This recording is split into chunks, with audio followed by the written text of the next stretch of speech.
को आप समझते हैं, उसके हृदय में जो मृदुता है उसकी अभिव्यक्ति कैसे हो सकती है, इसका अनुसंधान तो आप कीजिए। और मैं आपको बाबा नहीं बनाने आया। सुना है श्री रामानुजाचार्य महाभाग की पत्नी इतनी कर्कश थी कि उनको उन्होंने सन्यासी बनने के लिए बाध्य कर दी। समझ गए? किसी की कठोरता वरदान भी हो जाए क्या? एक चुटकुला है, सच्ची बात।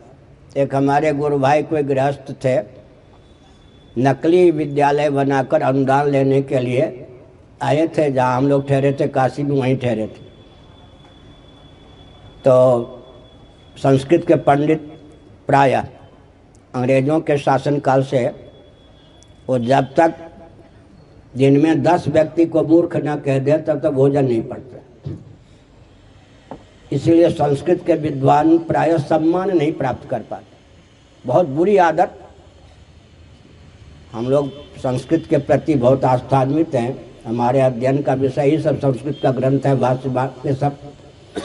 लेकिन प्रायः संस्कृत के विद्वान अंग्रेजों के शासनकाल से ये विकृति आई कि जब तक 10 व्यक्ति को मूर्ख न कह दे तब तक उसे रोटी नहीं पचती।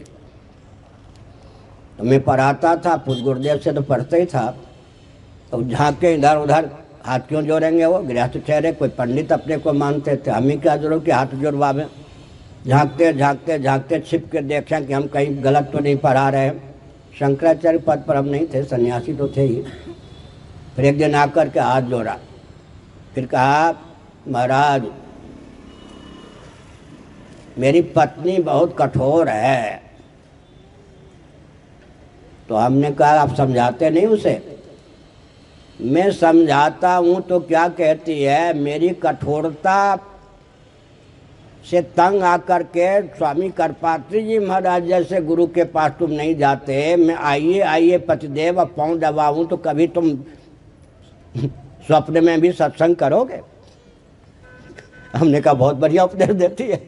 उसने कहा, मैं आदर बिल्कुल नहीं करती, कठोर बोलती हूँ, फिर भी तुम्हें कोई कष्ट नहीं होता। कम से कम अपने गुरुदेव के पास जा कर के पढ़ा करो, सत्संग करो।